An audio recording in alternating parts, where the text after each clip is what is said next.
हाँ देखो, जीव जनन वाले चैप्टर में जो आपका पॉइंट चल रहा था नर जनन तंत्र, लैंगिक जनन के अंतर्गत हमने क्या क्या पढ़ा। लैंगिक जनन के अंतर्गत हमने नर जनन तंत्र पढ़ा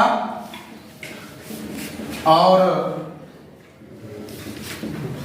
मादा जनन तंत्र। ये इनका चित्र, इनमें कौन कौन से पार्ट पाए जाते हैं, ये सब पढ़ लिया गया। अब आगे हम पढ़ेंगे जनन क्या होता है, जनन की क्रिया विधि। जनन क्रिया, ठीक। तो देखिए जनन क्रिया में क्या होता है। जो मादा जनन तंत्र के अंतर्गत आपने पढ़ा था एक जोड़ी अंडाशय। अंडाशय में जो है जो स्त्रियां होती हैं, मादा होती हैं, उनमें जन्म के पहले से ही, भ्रूणावस्था से ही अंडाशय में अंडाणुओं का फॉर्मेशन शुरू हो जाता है, ठीक। और जन्म के बाद अंडाणु बनना शुरू हो जाते हैं। जब स्त्रियां यौनावस्था क्रॉस करती, लगभग 14 से 15 साल की क्रॉस करती हैं, तो उनमें प्रत्येक महीने एक अंडाशय से, 2 अंडाशय होते हैं, किसी एक अंडाशय से एक अंडा परिपक्व होकर के अंडवाहिनी नलिका में पहुंचता है। कहां पहुंचता है? अंडवाहिनी नलिका। ये आपकी अंडवाहिनी नलिका है।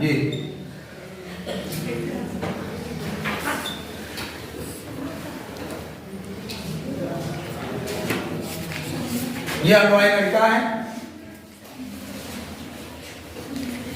ये अंडाशय, इस अंडाशय से एक अंड निकलकर कहां पहुंचता है? कहां पहुंचता है? अंडवाहिनी नलिका में, ठीक। और मैथुन क्रिया के जस्ट बाद ग्रीवा से शुक्राणु, ग्रीवा जो ग्रीवा बनाया गया था, यहां से शुक्राणु गर्भाशय से होते हुए, गर्भाशय के रास्ते कहां पहुंचते हैं? ये गर्भाशय के रास्ते कहां पहुंचते हैं? अंडवाहिनी में। यहां पहुंच करके एक शुक्राणु तो कई सारे आते हैं, क्योंकि 4 ml सीमेन में लगभग 1 ml सीमेन में 4 मिलियन शुक्राणु होते हैं। तो कई सारे शुक्राणु यहां पहुंचते हैं। केवल एक ही शुक्राणु अंडकोशा के साथ क्या करता है? एक शुक्राणु एक अंडकोशा से संलयन करता है, या ऐसे बना देते हैं इसको।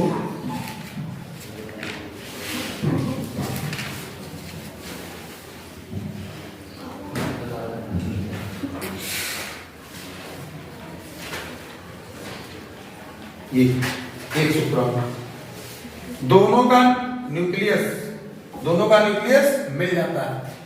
जब ये दोनों का न्यूक्लियस मिलता है तो एक बड़ा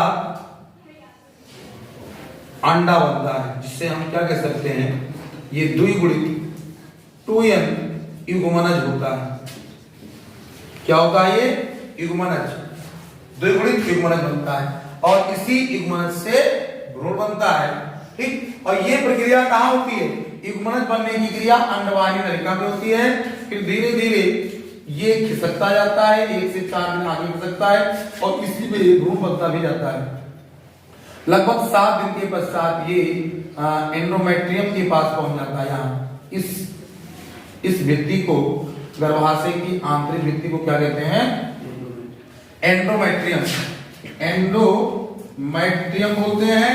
और इसी एंडोमेट्रियम में ये धस करके, जो ये जा रहा है भ्रूण धस करके प्रत्यारोपित हो जाता है। इस क्रिया को कहते हैं प्रत्यारोपण।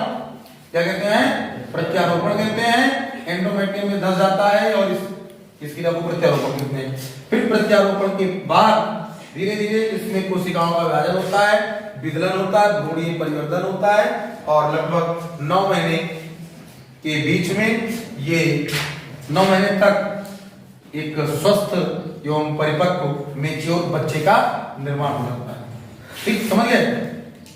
तो ये क्रिया थी जनन क्रिया के दौरान एक नर युग्मक एक मादा युग्मक के साथ संलयित होती है, और इस क्रिया को कहते हैं निषेचन। निषेचन की क्रिया कहां होती है? मादा मादा जनन तंत्र के दौरान, मादा जनन तंत्र में अंडवाहिनी में कहाँ होती है? अंडवाहिनी में, फैलोपियन नलिका में होती है। ठीक, फैलोपियन नलिका में होती है। बात समझ आ गई? ये था जनन क्रिया। अब अगला पॉइंट आपका है जनन क्रिया के बाद क्या होता है जब अंड का निषेचन नहीं होता है। अंड का निषेचन नहीं होता है। जैसे यहां अंड आ गया, ठीक, और इधर शुक्राणु नहीं पहुंच पाया, ध्यान दीजिए। और अब आपको समझने वाली बात है, ध्यान समझिएगा इसको। अंड जो है यहां से निकलकर अंड का फॉर्मेशन कैसे होता है और अंड कैसे यहां पहुंचता है, ये पूरी प्रक्रिया आप समझिए। देखिए, स्त्रियों में प्रत्येक माह आवर्त चक्र आता है। स्त्रियों में प्रत्येक माह क्या आता है? आवर्त चक्र। इनके अंडाशय की, वैसे अंडाशय में भी और यहाँ की जो है आंतरिक परत, ये हर महीने कट जाती है। किस जो है एस्ट्रोजन के अधिक श्रावण से, हार्मोन के श्रावण से ये भित्त कटती जाती है और इसमें रुधिर का स्राव होता है। वही रुधिर स्राव आवर्त चक्र कहलाता है। स्त्रियों में आवर्त चक्र की शुरुआत लगभग 14 वर्ष की उम्र में शुरू होता है। इसे रजो दर्शन कहते हैं। पहला शुरुआती आवर्त चक्र कहलाता है, रजो दर्शन कहलाता है। उसके बाद ये धीरे धीरे पूरे जीवन काल होता रहता है और लगभग 45 वर्ष की उम्र में ये प्रक्रिया बंद हो जाती है, आवर्त चक्र का आना बंद हो जाता है। ठीक, इसको कहते हैं रजोवृत्ति। क्या बोलते हैं? मेनोपॉज, मेनोपॉज या रजोवृत्ति बोलते हैं इसको। हाँ, तो इस समय जब ब्लड का स्राव होता है, उसी समय यहाँ ग्राफियन फॉलिकल बनता है। क्या बनता है? ग्राफियन फॉलिकल बनता है और ग्राफियन फॉलिकल में एक अंड कोशिका बनती है और रक्त स्राव के लगभग 12वें दिन, रक्त स्राव के जिस दिन से रक्त स्राव होता है वहां से काउंट किया जाए तो लगभग 12वें दिन ये अंड कोशिका कहां पहुंचती है? इस भ्रूण के पास पहुंचती है, फैलोपियन नलिका में। लगभग 12वें दिन, कब? 12वें दिन ये पहुंचती है यहाँ पर। और अगर 12वें दिन शुक्राणु पहुंच गया तब तो निषेचन होगा, जायगोट बनेगा, बच्चे का निर्माण होगा। अगर 12वें दिन यहाँ पर वैसे माना जाता है 12वें से 17वें दिन तक माना जा सकता है, लेकिन जो मेन दिन है वो 12वां दिन पता नहीं, 14वां दिन होता है। तो इसलिए 12 से लेकर के 17 दिन तक माना जाता है कि अंडोत्सर्ग होगा। आवर्त चक्र आने के 12वें दिन से लेकर के 17वें दिन तक अंडाशय अंडोत्सर्ग क्रिया द्वारा अंडाशय से अंड कहां पहुंच सकता है? फैलोपियन नलिका में पहुंच सकता है। और इस दौरान अगर जनन क्रिया होती है, शुक्राणु यहां से अंडवाहिनी नलिका में पहुंच जाते हैं, तब तो इसका निषेचन होता है, अन्यथा इसका निषेचन नहीं होता है। और जब इसका निषेचन नहीं होता है तो यहाँ जो ग्राफियन फॉलिकल से अंडाशय निकला था तो एक संरचना बनी थी पीले रंग की, उसको कहते हैं कार्पस ल्यूटियम। उससे प्रोजेस्टेरॉन का स्राव होता है, कार्पस ल्यूटियम समाप्त हो जाती है और ये अंड भी समाप्त हो जाता है। और यहाँ फिर से इनकी दीवारों में फिर से क्या होने लगता है? कटाव उत्पन्न होता है और ब्लड का स्राव शुरू हो जाता है। तो ये लगभग 28वें दिन जो है स्त्रियों में ये बार बार दोहराता रहता है, ये प्रक्रिया बार बार होती रहती है। ठीक, 14वें दिन अंड कहां पहुंचता है? 14वें दिन अंड पहुंचता है अंडवाहिनी में। अगर इसका निषेचन हुआ तो ऋतु स्राव या आवर्त चक्र की प्रक्रिया वहीं पर बंद हो जाती है। जब फर्टिलाइजेशन हो जाता है,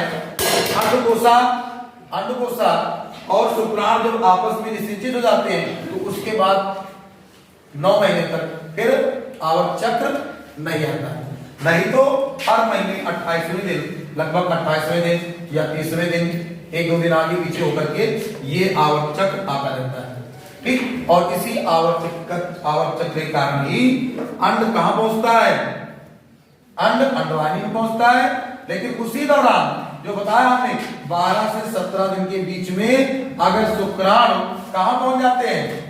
शुक्राणु गर्भाशय गिरिवाशय होते हुए कहां पहुंच जाए, अंडवाहिनी में, तो फर्टिलाइजेशन हो जाएगा और फर्टिलाइजेशन हो जाने के बाद भ्रूण बन जाएगा और भ्रूण से भी बच्चे का निर्माण होगा।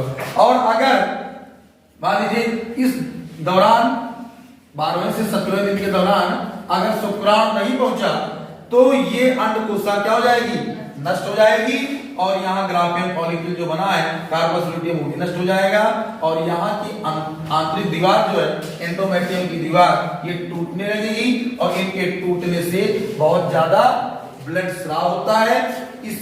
इसको क्या कहते हैं हम, इस ब्लड स्राव को ही कहते हैं पीरियड। क्या बोल सकते हैं हम, पीरियड्स या आवर्त चक्र होते हैं। ठीक समझ गए। और ये स्त्रियों में कब होता है, हर महीने लगभग 28 दिन। और इसकी शुरुआत कब होती है, इसकी शुरुआत लगभग 13 से 14 साल की उम्र में शुरुआत हो जाती है यौनावस्था में।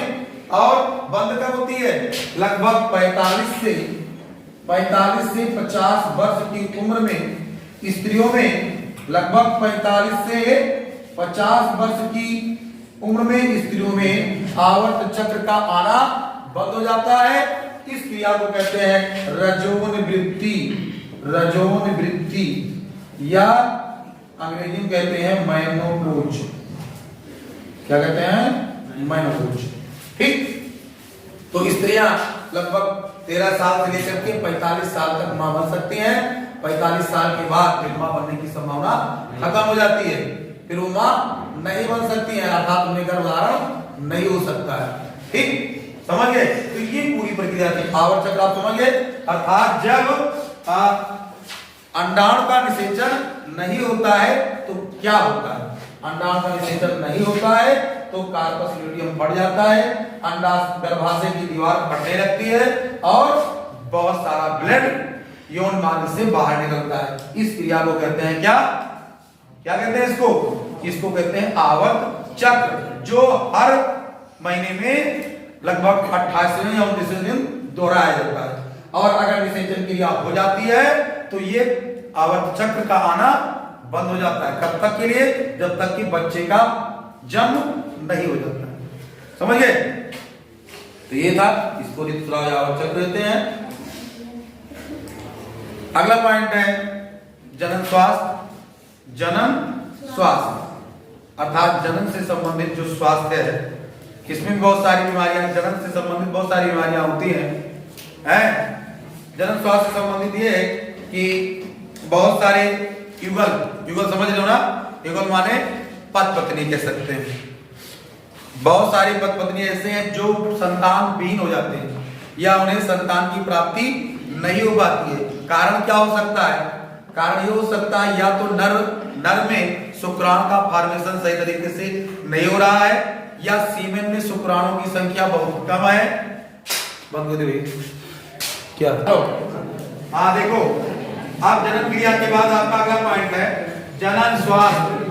क्या है, जनन स्वास्थ्य, अर्थात जनन से संबंधित कुछ बीमारियां और इससे संबंधित कुछ और चीजें। ध्यान दीजिए आप लोग। हम जनन स्वास्थ्य में आपको एक पॉइंट बताना चाहते हैं, परकनली शिशु।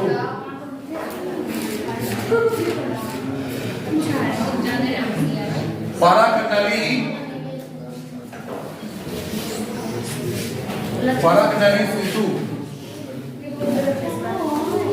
जिसको कहते हैं टेस्ट ट्यूब बेबी,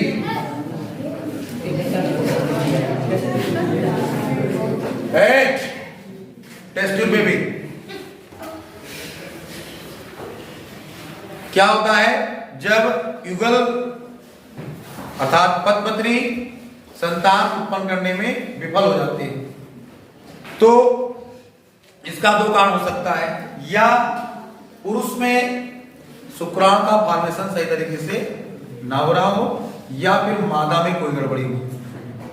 मादा में क्या गड़बड़ी हो सकती है, मादा में अंडवाहिनी का चिपकना, जो अंडवाहिनी है वो चिपकी हुई है। ठीक, या दूसरा हो सकता है जो आपका ये अंडाशय है, अंडाशय में अंडोत्सर्ग की क्रिया ना होना, अर्थात अंड का न बनना। ठीक। तीसरा ये हो सकता है कि अंडाशय में अंड भी बन रहा है, अंडवानी भी सही है, लेकिन जो ये गर्भाशय की दीवार है, इस दीवार में कोई प्रॉब्लम है, जिससे भ्रूण तो बनता है, भ्रूण आकर के यहाँ पर प्रत्यारोपित भी होता है, लेकिन बाद में वो नष्ट हो जाता है। ये प्रॉब्लम हो सकती है। तो जब अंडाशय बनता, अंडाशय से अंड बनता है, गर्भाशय की दीवार भी एकदम सही है, लेकिन अंडवाहिनी में निषेचन नहीं हो पा रहा है, तो इस परिस्थिति में क्या करते हैं, परक नली शिशु का उपयोग करते हैं, परक नली का उपयोग करते हैं। अब परक नली शिशु क्या है, ध्यान दीजिए, पुरुष से शुक्राणु को निकालेंगे और स्त्री के अंडाशय से अंड को निकालेंगे और उचित संवर्धन माध्यम में दोनों का फर्टिलाइजेशन कराएंगे, दोनों को एक साथ संलयित कराएंगे, निषेचन क्रिया होगी और उसी संवर्धन माध्यम में अर्थात कांच की परक नली में क्या होगा, उसको 16 कोरक खंडों युक्त बनाया जाएगा। भ्रूण को कितने खंड युक्त, 16 कोरक खंडों युक्त बनाया जाएगा। अब इस 16 कोरक खंडों युक्त भ्रूण को स्त्री के गर्भाशय में उपकरण द्वारा भेज दिया जाएगा। ठीक। स्त्री के गर्भाशय में उस 16 कोरक खंड युक्त भ्रूण को किसी उपकरण द्वारा, अर्थात जो भी उपकरण यूज करते हो आईवीएफ वाले, उसके द्वारा क्या कर देंगे, भेज देंगे और गर्भाशय में पहुंचकर वो भ्रूण प्रत्यारोपित हो जाएगा। भ्रूण प्रत्यारोपित हो जाने के बाद सही तरीके से बच्चे का रूप ले लेगा और लगभग 9 महीने बाद ये बच्चा एकदम स्वस्थ रूप से जन्म लेगा। इस बच्चे को क्या कहेंगे, परक नली शिशु, जिसका निर्माण कहां से हुआ, परक नली में निषेचन कराया गया और उस निषेचित युग्मनज से मां के गर्भाशय में जो बच्चा बना, जो शिशु बना, उस शिशु को क्या कहेंगे हम, परक नली शिशु कहेंगे। ठीक। तो ये जन्म स्वास्थ्य से संबंधित चीजें हैं। आईवीएफ है, आईवीएफ इन विट्रो फर्टिलाइजेशन, ये इन विट्रो फर्टिलाइजेशन के अंतर्गत ही है। इन विट्रो फर्टिलाइजेशन मतलब होता है पात्रे निषेचन, पात्रे निषेचन, किसी पात्र में निषेचन क्रिया कराई जाए। ठीक। और भी बहुत सारी चीजें हैं, GIFT है, ZIFT है, ये सब किसी युगल को संतान युक्त बनाने के लिए ये तकनीक है। क्या है, तकनीक है। Gamete intra fallopian transfer, zygote intra fallopian transfer. ठीक।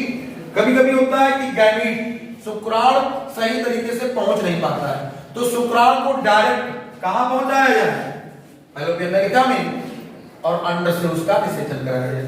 कभी कभी शुक्राणु और अंडाणु दोनों आपस में नहीं मिल पाते हैं, तो उसके लिए ये चीज कि शुक्राणु को भी निकालिए, अंडाणु को भी निकालिए और बाहर निकाल करके उसका निषेचन कराइए। जब जायगोट बन जाए तब उस जायगोट को कहां भेजा जाए, फैलोपियन नलिका में, और एक फैलोपियन नलिका से ट्रांसफर होकर के कहां पहुंच जाए, गर्भाशय की दीवार में। तो इस प्रकार से ये सब तकनीक क्या है, किसी संतान विहीन युगल को संतानता का सुख प्रदान करने की तकनीक। धन्यवाद।